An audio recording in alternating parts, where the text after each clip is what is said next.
John Truman has cancer of the esophagus. Like many people who find themselves facing a life-threatening illness, John often wonders whether his working life had anything to do with it. Well, I worked at Rover for, nearly 40 years, and I started off in the automatics department. The rear subframe is comparatively simple. Here again, suspension was the main problem. A very noisy job, a highly cancerous environment, if you like, with the oil fume coming off the machines. The decibel ratio was horrendous. The noise factor. You just walk in the department and you'd walk straight out because it was unbearable. It was condemned building in the 30s, and yet I came out in 98 and it was still going. Amazing. And when you think I worked in that from when I was about 23 till 98, it's it's a fair old time. Well, my situation started off with a problem in my chest, and we went to the doctors, and he recommended to me that I go to hospital and to have a full MOT, a full checkout. And from the paint shop, the bodies go to the trim line. The Austin emblem is bolted in position.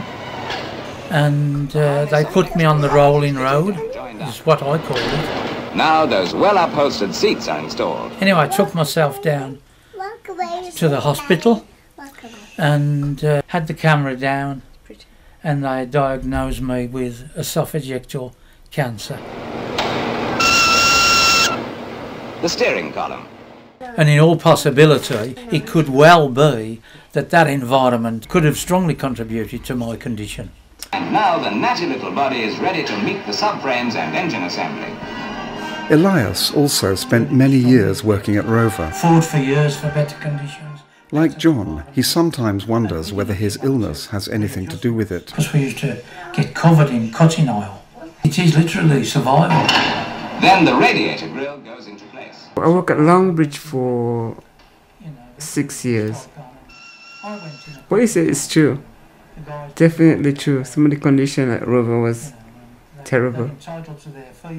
Terrible. The oil, the grease, the smell.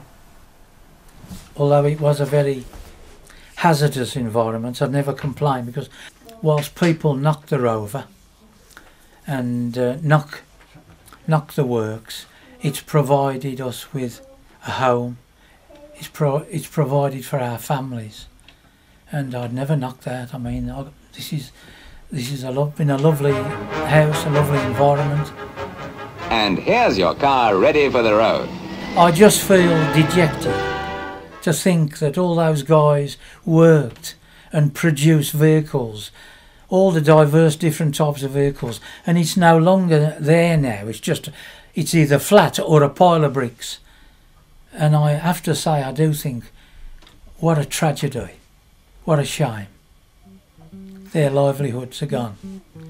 After 10 years at Rover, Elias faced a choice: spend the rest of his life making cars, or follow his dream. Music and cars. It was between music and car, so I chose music, which I got no regrets at all.